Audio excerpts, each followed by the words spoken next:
Je prenais des coups de mon patron sur le dos. Je me mettais en boule en se résignant qu'il me frappe jusqu'à ce qu'il en ait assez. Cela a pris pas mal de temps. En fait, c'est le téléphone dans son bureau qui a détourné son attention de moi. Il a soupiré d'agacement, m'a donné un coup de pied et s'est dirigé vers son bureau. Je suis resté assis là, puis je me suis relevé lentement et me suis adossé au comptoir en essayant de reprendre mon souffle. Reprenant mes esprits, j'ai levé les yeux et j'ai vu Mama Créole me regarder avec un plateau argenté contenant une cafetière et une tasse élégante. Je l'ai regardée avec confusion. Me proposait-elle une tasse de café ? Ne te méprends pas, apporte ça à Charles. Il va être au téléphone pendant un moment, dit-elle en me donnant le plateau. Soupirant et hochant docilement la tête, je me suis dirigé vers la porte. J'ai frappé doucement et me suis faufilé dans le bureau, le fixant alors qu'il parlait à quelqu'un au téléphone. « Comment allez-vous, monsieur Leblanc ? Oui, tout va bien ici. J'espère que vous et votre petite infirmière allez bien, dit-il en riant franchement. Gardant la tête baissée, je me suis approché de lui et j'ai posé sa tasse. J'ai versé doucement un peu de café. Il m'a attrapé par l'épaule et m'a repoussé une fois que c'était suffisant. « Non, juste ma stupide marionnette. »« Sinclair, je n'ai pas de ses nouvelles depuis des mois, » dit-il. Il me chassa d'un geste de la main et me poussa hors de son bureau tout en prenant la tasse que je lui avais préparée pendant qu'il acquiesçait au téléphone. Je suis retourné à ma place au comptoir, regardant la poussière qui s'y accumulait. « Alors, tu as rencontré le baron ?»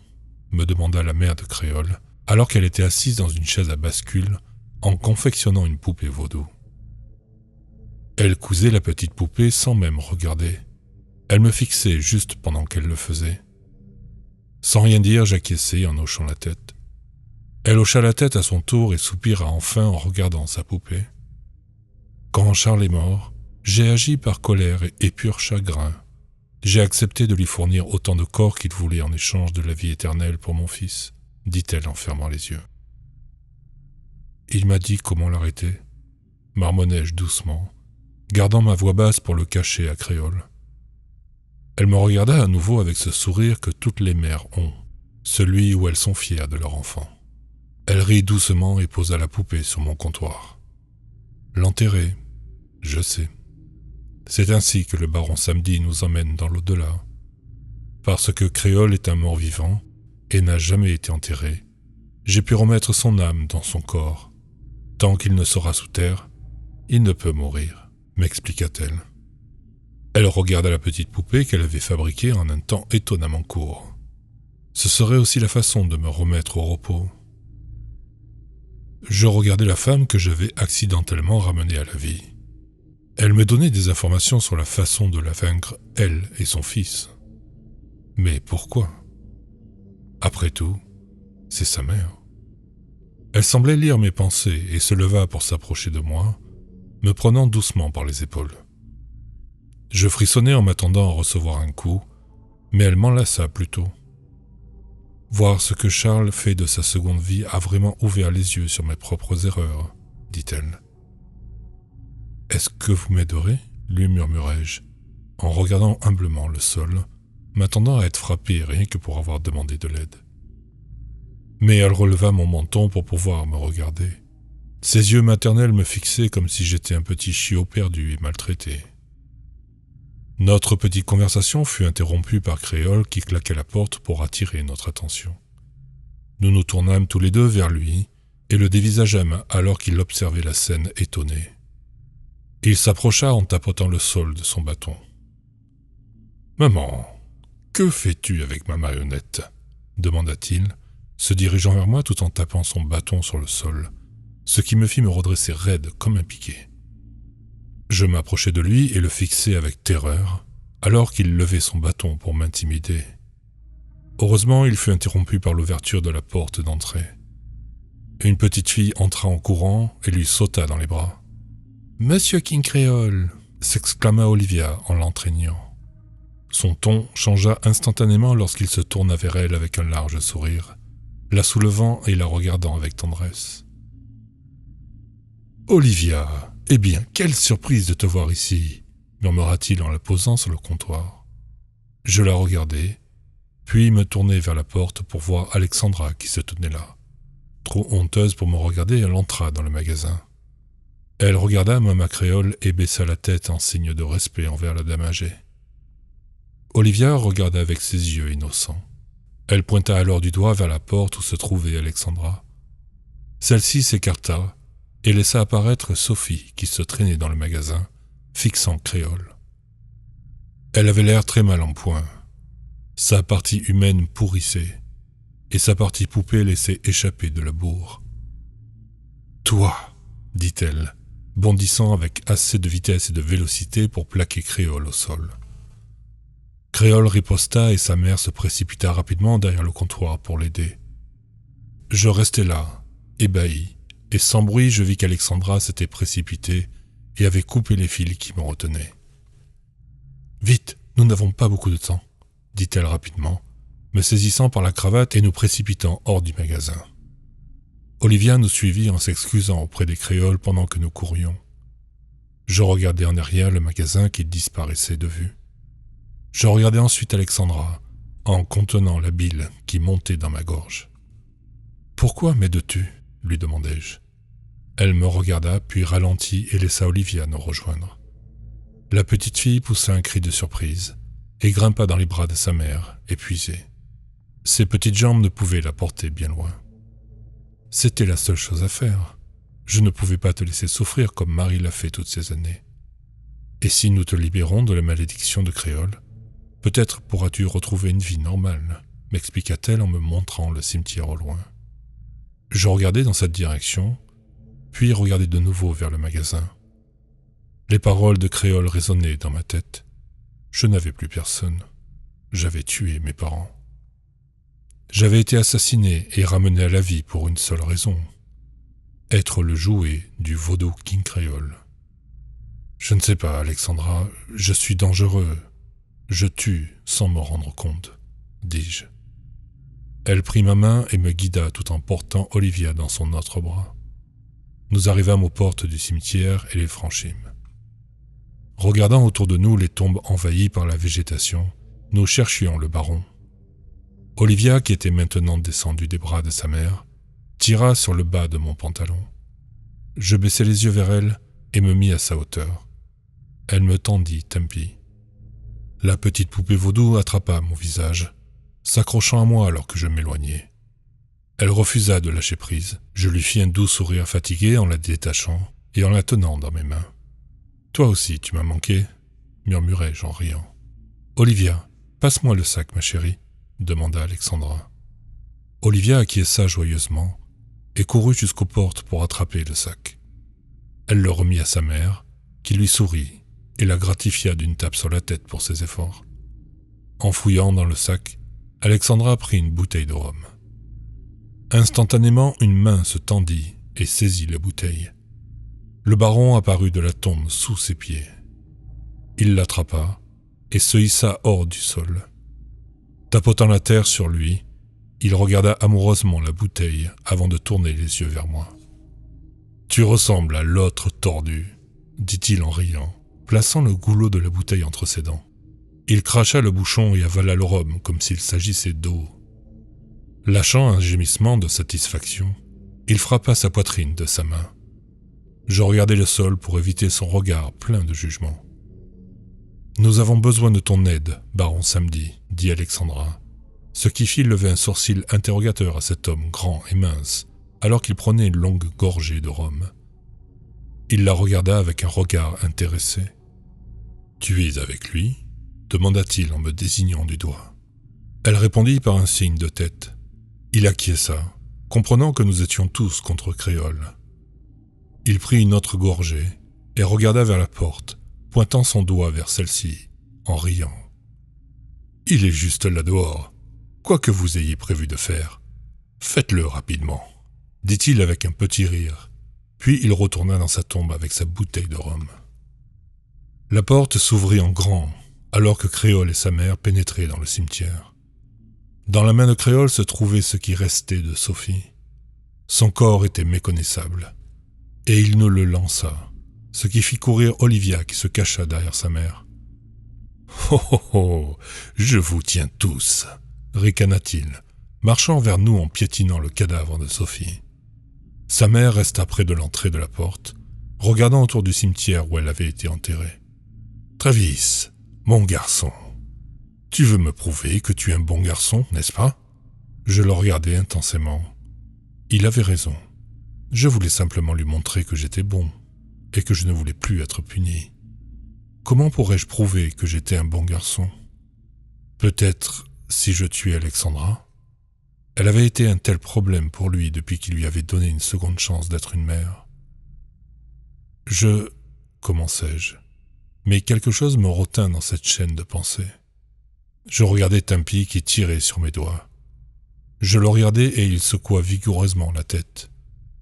En le voyant, je réussis à me ressaisir et à fixer la créature qui m'avait abusé et blessé tout ce temps.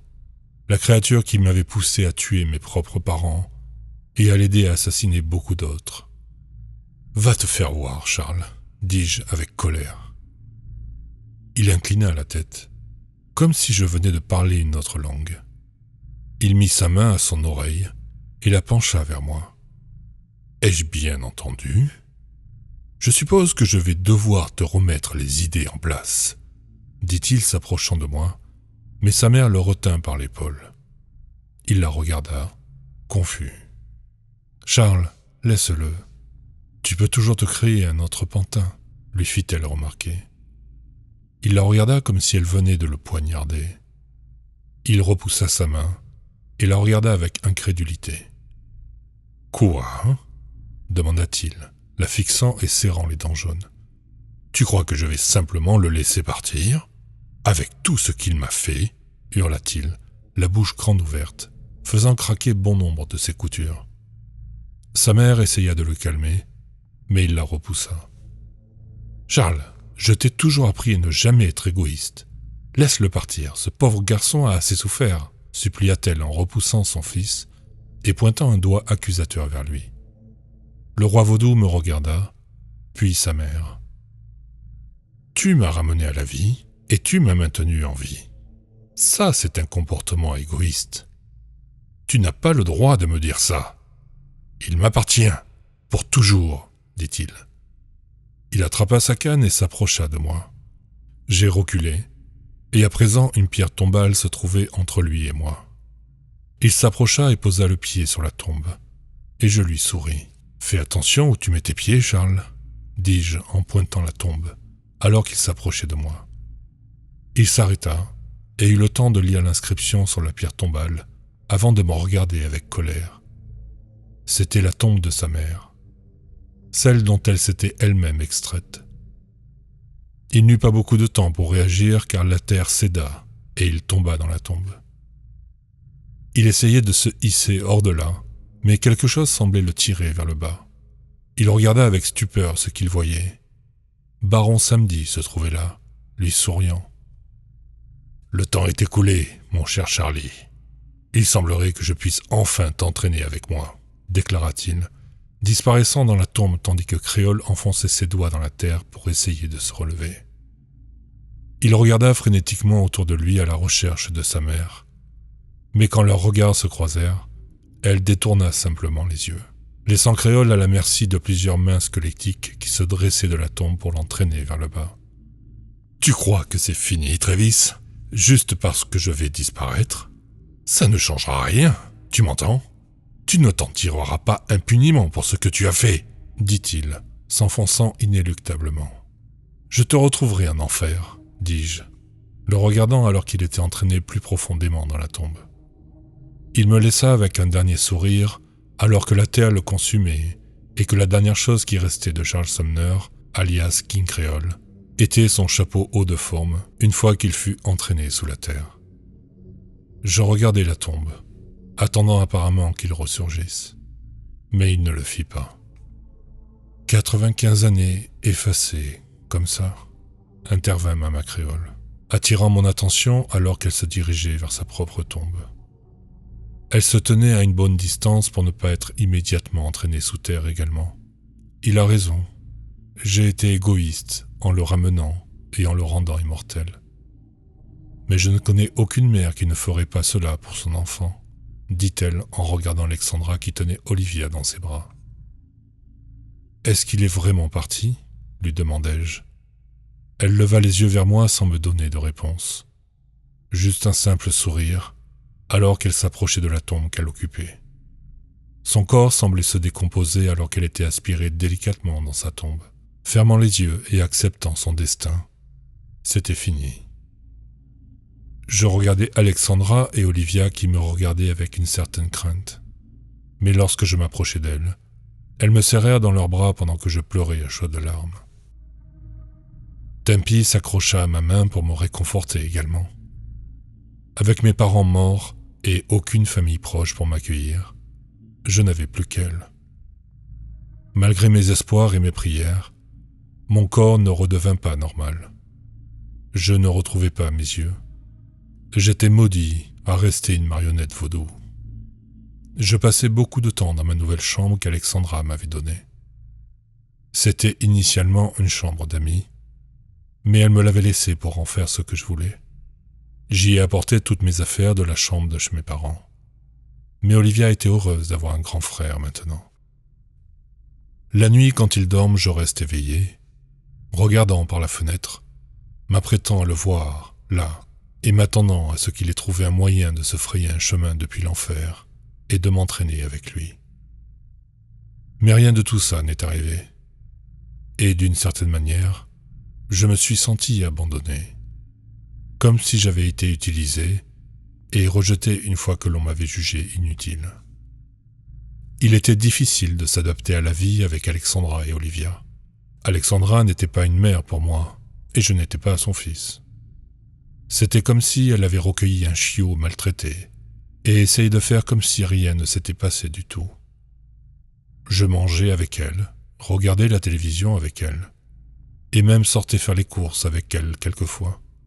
Mais cela ne semblait jamais sincère. Tempi faisait de son mieux pour me remonter le moral.